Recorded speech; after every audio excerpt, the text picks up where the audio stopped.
주시는 하나님의 말씀은 누가복음 3장 15절로 17절까지 말씀입니다. 신약성경 92페이지에 있습니다. 우리 한 목소리로 봉독합니다.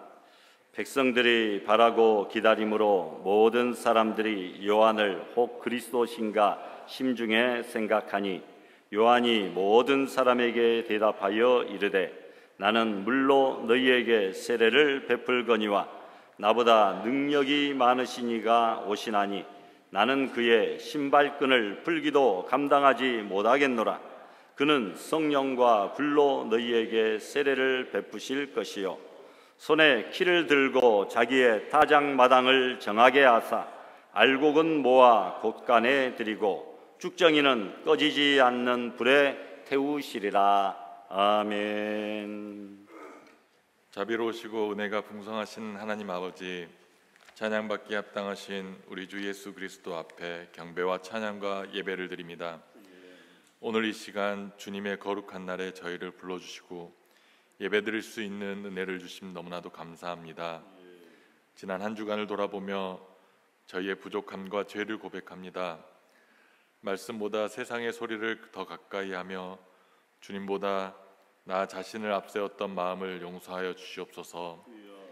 게으름과 교만, 감사하지 못했던 마음이 있다면 이 시간 주님의 십자가 앞에 내려놓습니다. 우리의 죄를 용서하시고 예수 그리스도의 보혈로 깨끗하게 씻어 주시옵소서. 사랑의 하나님, 이번 주는 긴 명절 휴일과 함께 잠시 쉼을 누릴 수 있는 한 주였습니다. 그러나 이 쉼이 주님 안에서의 회복이 아닌 나태함으로 이어지지 않게 하시옵시고 육의 쉼과 더불어 영혼이 새로워지는 진정한 안식을 누리게 하여 주시옵소서.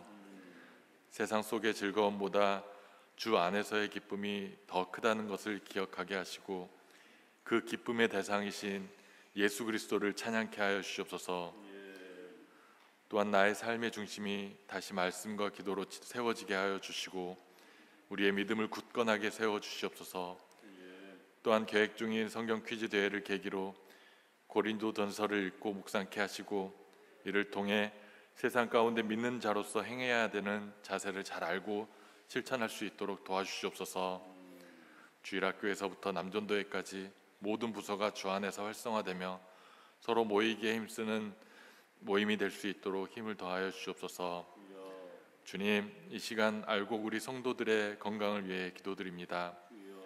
계절이 바뀌며 몸과 마음이 지친 이들이 많이 있습니다. 육신의 질병으로 고통받는 이들에게 치유의 손길을 더하시고 마음이 상한 자들에게는 위로와 평안을 허락하여 주시옵소서. 연로하신 어르신들에게는 날마다 강건함을, 청년들과 자녀들에게는 주님이 주시는 활력과 지혜를 더하여 주시옵소서. 우리의 몸이 주님의 성전임을 기억하며 하나님께 영광 돌리는 건강한 삶을 살아가게 하여 주시옵소서. 이 예배 가운데 성령님께서 친히 임재하셔서 우리의 마음을 새롭게 하시고 말씀을 전하시는 박승훈 목사님께 하늘의 능력과 지혜를 더하여 주시옵소서. 그 말씀을 통하여 우리의 영혼이 깨어나고 한 주 동안 믿음으로 승리할 수 있는 힘을 얻게 하여 주시옵소서. 호산나 찬양대와 모든 봉사자들에게도 주님의 기쁨이 넘치게 하시며 이 예배가 온전히 주님께 영광이 될 수 있도록 하여 주시옵소서. 감사드리며 우리 주 예수 그리스도 이름으로 기도드렸습니다. 아멘.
할렐루야. 아멘. 감사합니다. 오늘 교대 근무로, 비상 근무로, 또 당직으로 또 나오고 싶으나 참석하지 못한 심령들도 하나님께서 은혜 베풀어 주시고, 우리 예지 선생님 이렇게 또 사명 감당해 주시고 감사합니다. 저기 지금 나오려고 하는 정희진 자매님 보십시오. 정희진 자매님 한 달 뒤면 우리 곁을 좀 떠나서 서울에 가서 부모님과 함께 거하게 될 그런 상황에 처해 있다고 합니다. 이미 결정된 내용이라서 좀 이르지만 미리 알려드리니까 한 달 남은 기간 동안 사랑의 교제 더 풍성히 나누시고 또 잘 되어서 빨리 우리 곁에 또 좋은 기회로 올 수 있도록 했으면 좋겠다라는 그런 당부의 말씀도 드렸습니다. 우리 정창만 집사님도 한 1년만 있다가 내려오신다고 하더니 서울이 좋긴 좋은가 봐요. 벌써 몇 년째 이렇게 계속 계시는데 그립습니다. 위해서 기도해 주시고, 그래도 우리 교회를 위하여 또 우리 교회에 속한 성도로서 11조 및 각종 모든 헌금 예물들을 또 보내주시고 또 기도해 주시고 그래서 너무너무 감사합니다. 알곡 사진 올려주세요. 완연한 가을입니다. 가을은 누구나 좋아하는 계절입니다. 날씨가 시원하고 오곡백과 무르익어 먹을 것이 풍성하고 푸른 하늘과 형형색깔 아름답게 물든 단풍들이 앞으로 더 넘치게 될 것입니다. 이 좋은 가을에 우리들의 신앙도 주님 안에서 더욱 알차고 아름다운 모습이기를 바랍니다.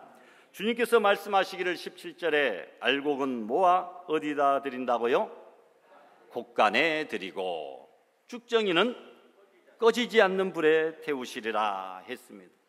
여러분, 쭉정이는 구원받지 못한 사람이나 바르지 못한 신앙 가진 사람을 쭉정이라 이야기를 합니다. 알곡의 모양은 가졌으나 열매가 없는 것을 쭉정이라고 말해요.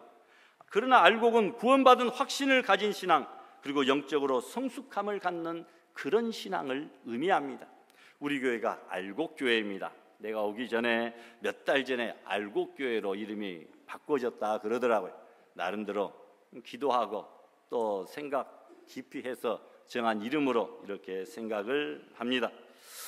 노예에 가면은 다른 목사님들이 알곡교회 하면서 두세 번 되뇌이거나 고개를 갸우뚱거리거나 그 교회는 전부 다 알곡 성도들만 있겠네요 하고 이야기도 하고, 또 어쩔 때는 그러면 우리는 쭉정이란 말입니까? 라고 하면서 놀리기도 하는데, 뭐 이런저런 것 생각하지 말고 좋은 점만 우리가 생각하면서 또 본받으려고 노력하면 될 줄 압니다.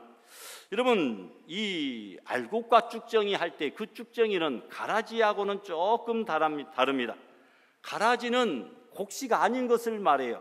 그래서 그림에 나와 있듯이 가라지는 원래 태생 자체부터가 그 곡식 보리나 쌀, 이삭의 곡식이 아닌 비슷하게 생겼으나 종자가 아예 다른 그런 것들을 말합니다. 벽과에 속하는 식물로 벼와 함께 자랄 때는 전혀 구분이 되지 않고 피라고도 부릅니다. 벼가 무르익을 때 그 정체를 드러냅니다.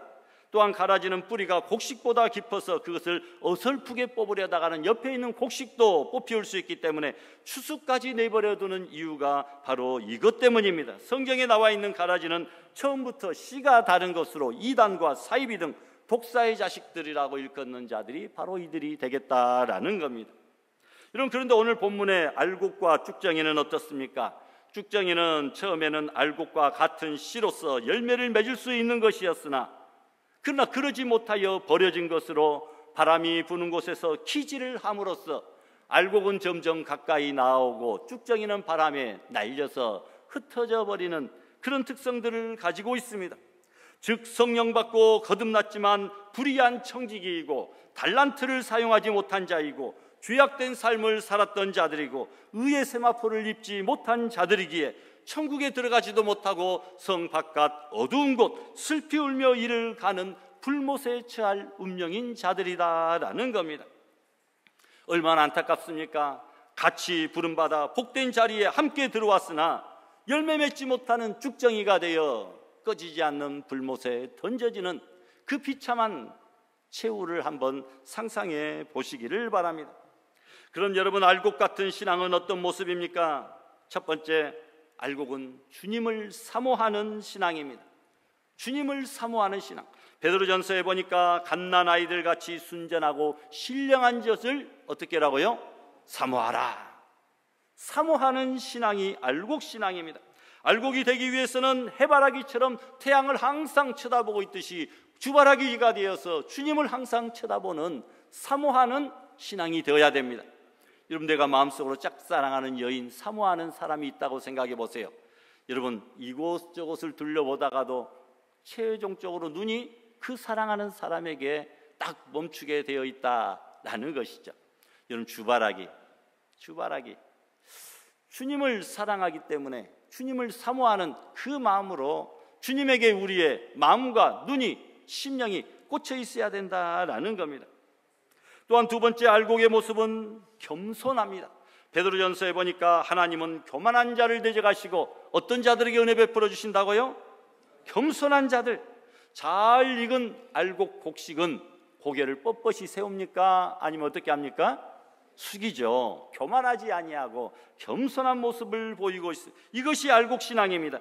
겸손할 때 하나님께서는 은혜를 주셔서 가득한 알곡 되게 하십니다. 그런데 교만은 겨와 같이 바람에 불려 날아가 버립니다. 우리들도 내가 사라지고 주님이 우리의 마음에 보좌에 오실 수 있도록 겸손한 성도들이 되시기를 바랍니다. 세 번째로, 알곡은 주인을 기쁘게 합니다. 골로새 1장에 보니까 주께 합당히 행하여 범사에 어떻게 하라고요? 기쁘시게 하고. 여러분, 알곡은 하나님을 기쁘시게 해드리고 농부를 기쁘게 해드리지만, 그러나 쭉정이는 자기만 기쁘게 하고 농부의 마음을 속상하게 하고 하나님의 마음도 속상하게 합니다. 자기만 기쁩니다. 세상 쾌락만 추구합니다. 하나님 나라에 참된 알곡은 먹든지 마시든지 무엇을 하든지 다 하나님의 영광을 위하여 산다라는 것입니다. 여러분, 어디 방앗간에 갔더니 알곡 포대가 이렇게 생겼더라고요. 정농주화법인 알곡이다. 거기 가서도 떡집에 가서도 은혜를 받습니다. 지금 우리는 하나님 앞에서 어떤 성도입니까? 알곡 성도입니까? 아니면 쭉정이입니까? 예수님께서는 손에 키를 들고 자기의 타작마당을 정하게 하사 알곡은 모아 곡간에 드리고 쭉정이는 꺼지지 않는 불에 태우신다 했습니다. 그러기 위해서 우리는 주님을 사모하는 신앙, 그리고 자기를 낮추는 겸손한 신앙, 그리고 주님을 기쁘시게 하는 알곡 성도들이 되시기를 바랍니다. 20세기의 위대한 작가 어네스트 헤밍웨이라고 하는 사람이 있습니다. 신실한 기독교 신앙 가정에서 태어났습니다. 그의 할아버지는 전도자 무디와 친했고 그의 아버지는 선교사의 비전을 가진 신실한 의사였습니다. 또한 그의 어머니도 오직 예수님만 알고 사는 사람이었습니다. 그래서 헤밍웨이도 청년 때까지는 신앙생활을 잘했습니다. 그런데 나중에 인기를 얻고 노벨상까지 받으면서 점차 스타가 되다 보고 풍요로워지니까 세상 것만 따르고 조상 때부터, 부모 때부터 이어져 내려온 그 신앙을 잃어버립니다.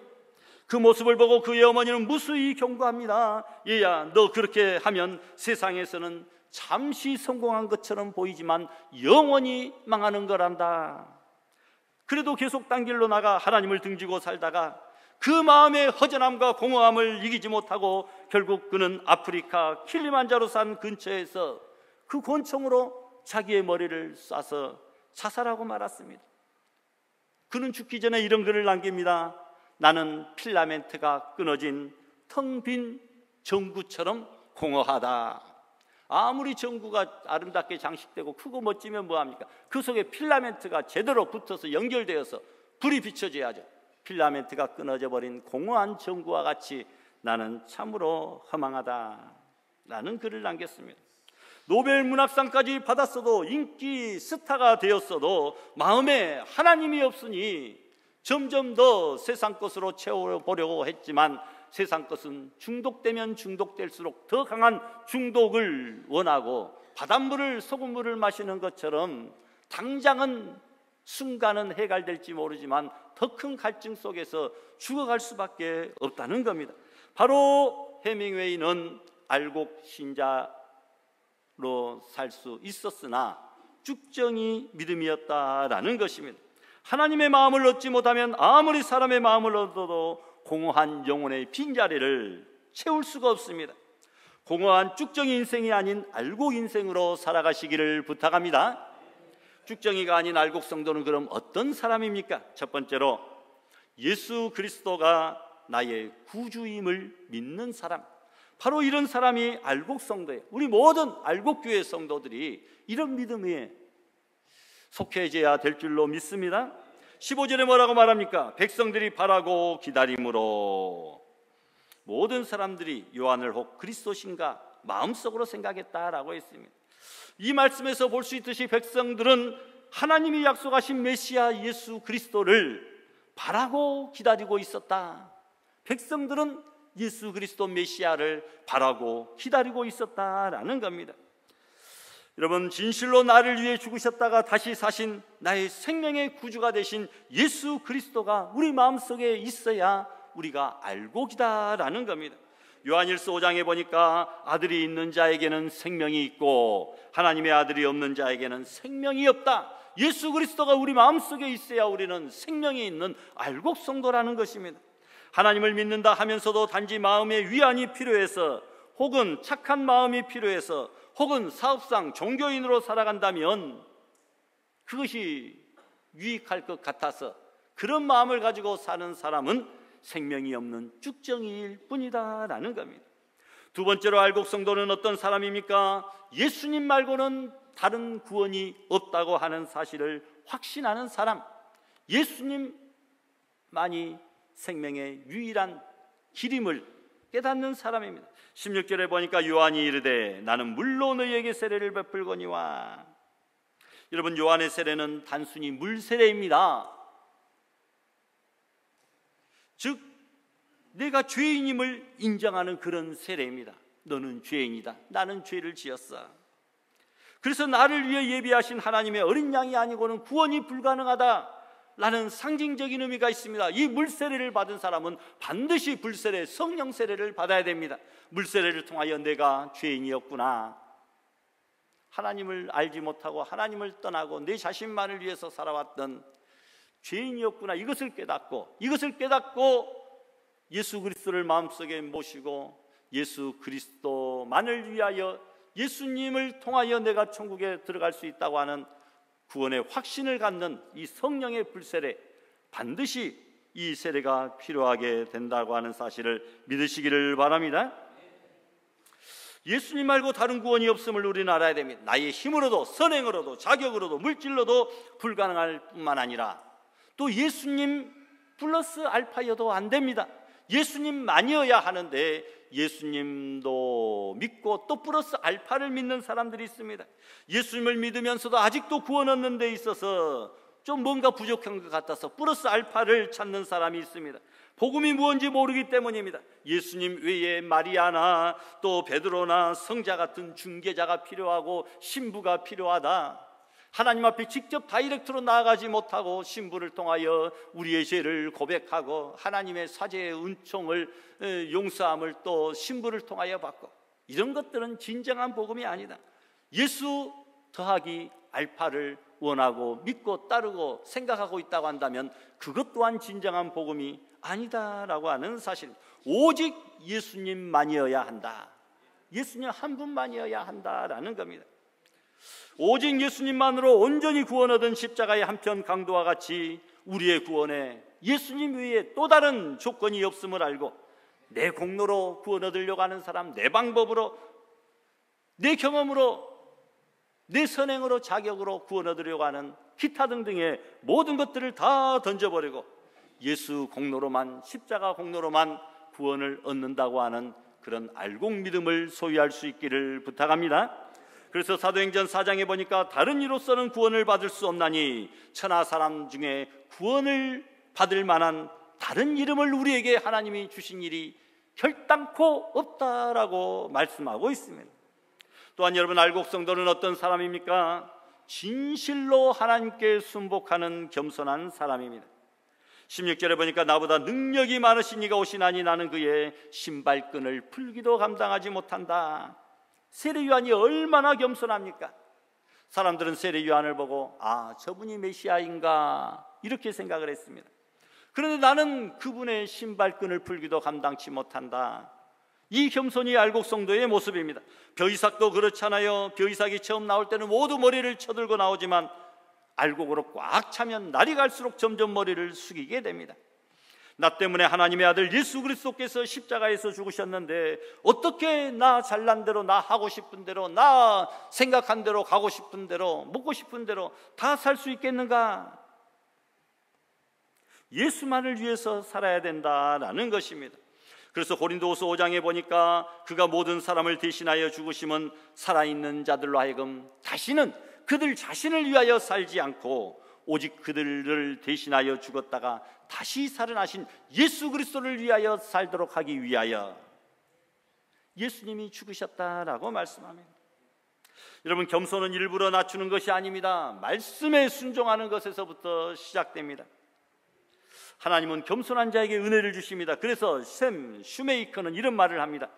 하나님께 10% 순종하면 10% 행복을, 50% 순종하면 몇 퍼센트의 행복을 줄까요? 50%의 행복을. 100% 순종하면 100%의 행복을 누릴 수가 있다. 그러니 여러분, 전적으로 우리가 온전히 순복하자라는 것입니다. 여러분, 낮은 곳부터 물이 채워지는 것처럼 겸손한 사람에게 하나님의 놀라운 은혜와 축복이 임하게 된다라는 사실입니다.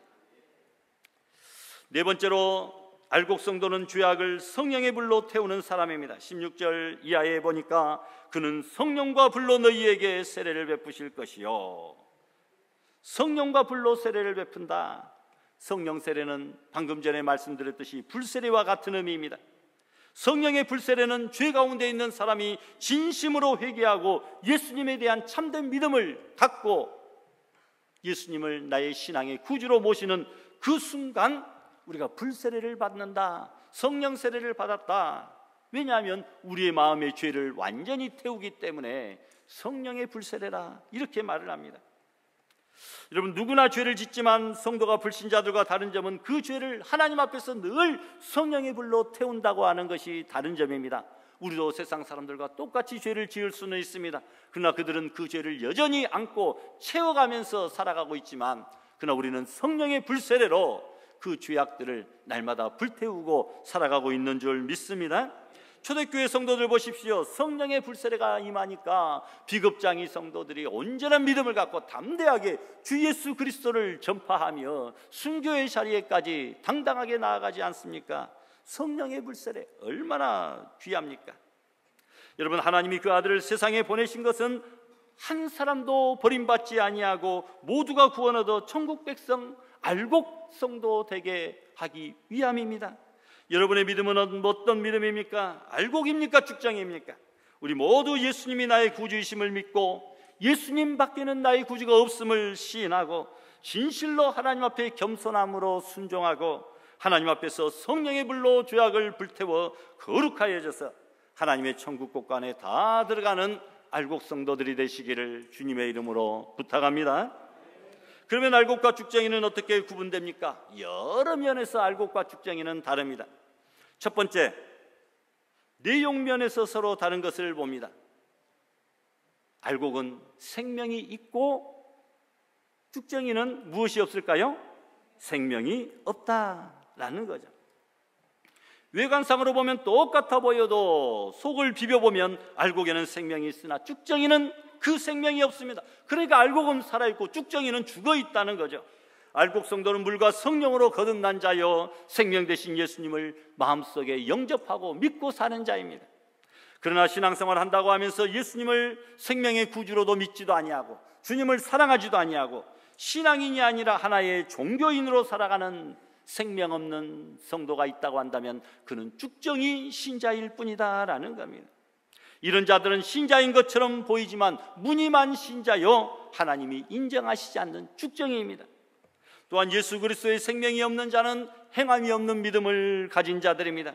심령이 죽어 있으면 마치 죽어 있는 물고기가 아무리 덩치가 커도 고래라 할지라도 물결 따라 떠내려가는 것처럼 생명이 없고 심령이 죽어 있으면 세상 풍조를 따라 세상과 타협하며 살아갑니다. 그러나 여러분, 생명이 있는 알곡 성도는 살아있는 물고기가 비록 송사리같이 피레미같이 크기가 작다 할지라도 물결을 거스르며 위로 상류로 힘차게 올라가듯이 온전한 알곡 성도는 이 세상의 유혹을 이기며 세상을 거스르며 살아갑니다. 그 속에 생명이 있기 때문입니다. 오늘 모두 생명 되신 예수님 안에서 알곡 성도들이 되시기를 소망합니다. 또한 알곡은 열매가 있지만 쭉정이는 무엇이 없어요? 열매가 없습니다. 믿음 생활하는 성도는 좋은 열매를 많이 맺어야 됩니다. 성도들이 맺어야 될 열매는 갈라디아 5장에 나와 있듯이 오직 성령의 열매는 사랑과 희락과 화평과 오래 참음과 자비와 양성과 충성과 온유 절제라고 이 같은 것을 금지할 법이 없다라고 했습니다. 의로운 열매, 착한 행실의 열매, 전도의 열매 많이 맺어야 됩니다. 그러나 쭉정이는 껍질만 있어서 번식할 수가 없기 때문에 알곡 성도들은 그들에게 우리의 생명을 나눠줘야 됩니다. 전도하는 것입니다. 전도는 내 영혼도 살리는 것이고 남의 영혼도 살리는 것입니다. 생명이 없는 쭉정이 같은 세상 사람들, 또 그런 성도들에게 생명 되신 예수 그리스도를 증거하고 나눠주는 이 전도의 삶, 얼마나 귀합니까? 여러분, 전도가 없으면 복음을 받지 못하는 남의 영혼만 죽는 것이 아니라 전도를 하지 않는 내 영혼부터 죽게 되지만, 반면에 전도가 있으면 남의 영혼도 살리지만 먼저 내 영혼부터 살게 됩니다. 깨어서 기도하고 준비하고 여러분 사랑하는 마음 갖고 하나님 앞에 더 가까이 나아가고 그 뜨거운 열정을 가지고 전도하는 마음이 어찌 풍성해지지 않겠습니까? 우리 안에 예수라는 생명의 씨가 있다는 것도 귀한 일이지만 그 씨를 다른 심령들에게 나누어 주는 일도 더더욱 고귀한 일인 줄 믿습니다. 여러분, 또한 알곡은 무게가 있지만 쭉정이는 무엇이 없을까요? 무게가 없다라는 거예요. 다니엘서 5장 이하의 말씀 보니까 바벨론 왕 벨사살이 하나님의 심판의 저울에 미달되어 결국은 망하는 이야기가 나옵니다. 바람에 날려가는 가벼운 쭉정이가 되어서는 안 됩니다. 세상 저울로 달아보면 당시 바빌론 제국의 왕의 권세와 영화와 물질이, 그 무게가 얼마나 무겁고 존귀하겠습니까? 그러나 하나님의 심판의 저울은 다르다라는 것입니다. 그런 것들은 입김처럼 불어버리면 날아가 버리는 가벼운 것들이, 세상의 권세, 영화, 물질, 그것이 무거워 보여도 하나님의 저울에는 가치, 존재가 없다라는 겁니다. 대신 왕의 죄의 무게, 교만의 무게로 인하여 그 시대가 끝날 것이다. 메네메네데겔 우바르신 하나님께서 저울에 달아보고 달아보았더니 미달하여 그것을 심판하시겠다, 망하게 하시겠다라고 하는 말씀입니다. 사랑하는 성도 여러분, 하나님의 저울로 달아보면 성도는 아무것도 가진 것이 없어 보여도 생명의 근원이요 진리요 보배이신 예수님을 마음속에 품고 있는 알곡 성도의 무게는 하나님의 심판의 저울의 그 기준에 차고도 넘치게 될 줄 믿습니다.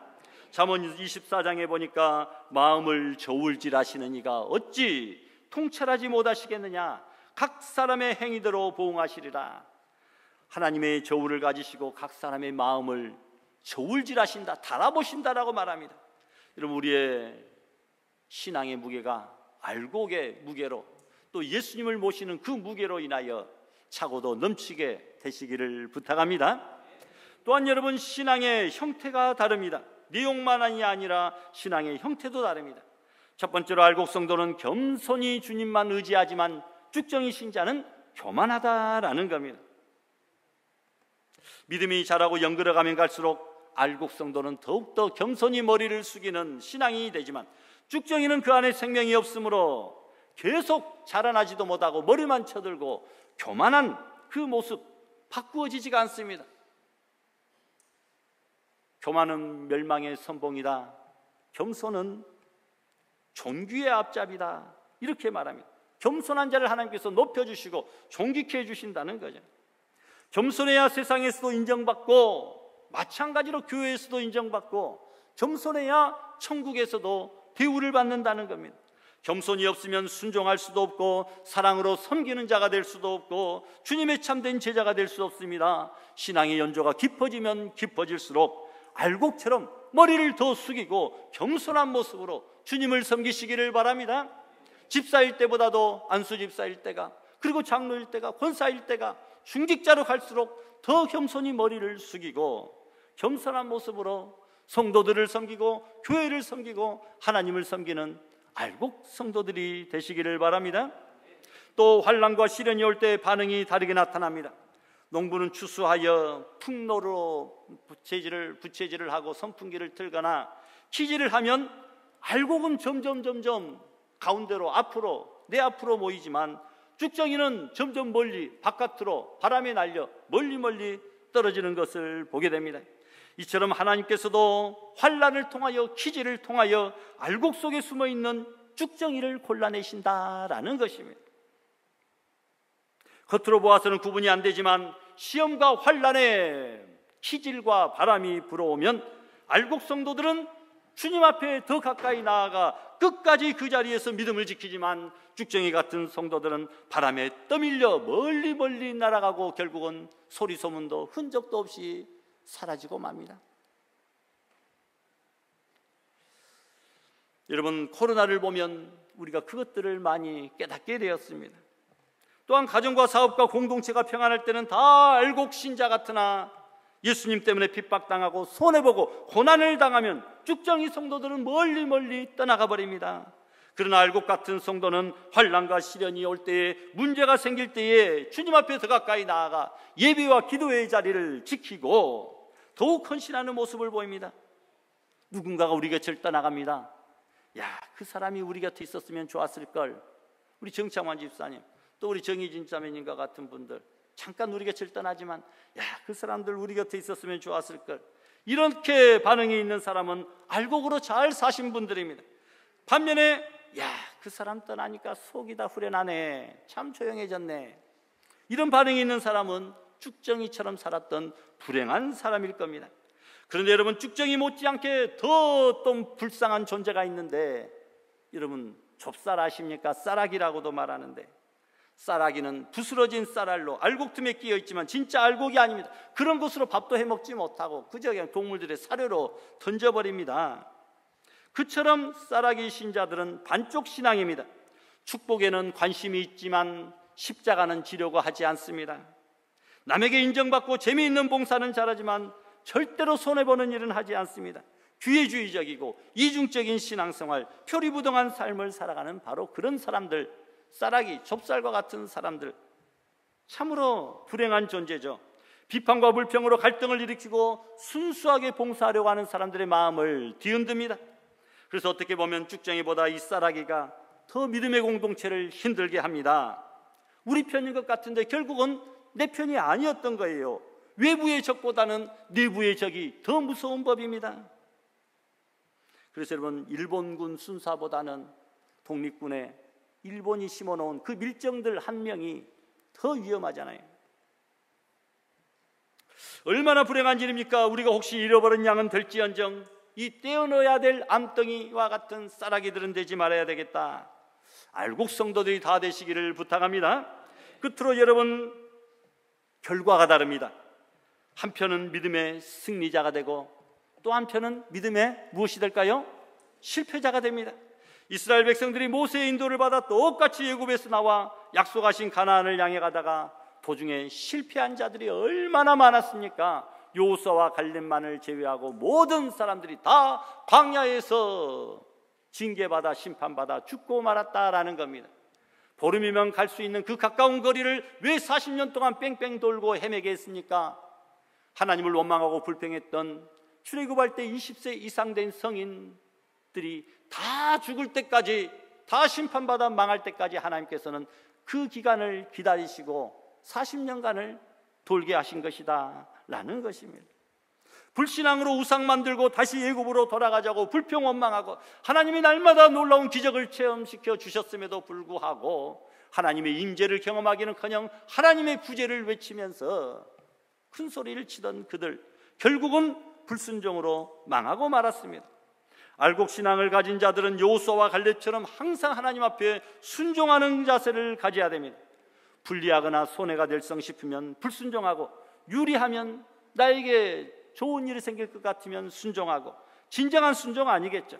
이런 변명 저런 변명 늘어놓으면서 자꾸 순종하기를 지체하고 나중에 할게요, 여건되면 할게요, 생각나면 다시 기도하고 생각해 볼게요. 여러분, 기도하고 생각해 본다. 목사님은 그 사람보다 10배는 더 많이 기도하고 본면을 했는데, 그 사람은 기도도 평상시 하지도 않은 사람이 목사님 기도해보고 말씀드릴게요, 그렇게 말하면 그건 진짜 기도해보는 것이 아니죠.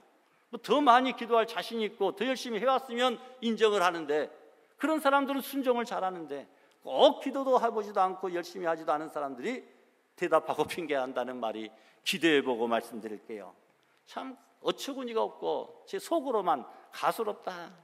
겉으로 그런 표정 지으면 큰일 나니까 속으로만 그런 생각들을 해봅니다. 그래서 이런 말이 있습니다. 지연된 순종은 불순종의 동생이다. 한번 따라해 봅시다. 오늘 또 연말이 또 가까워지는데요. 지연된 순종은 불순종의 동생이다. 무슨 말인지 아시겠죠? 예. 장차 들어가는 곳이 또 다릅니다. 들어가는 곳이 다르다. 오늘 본문 17절에 손에 키를 들고 자기 타작마당을 정하겠어. 알곡은 어디예요? 곳간에, 쭉정이는 불에 태우신다. 이렇게 말. 들어가는 곳이 다르잖아요. 알곡은 곳간에 들어가는데 쭉정이는 불에 태워버린다.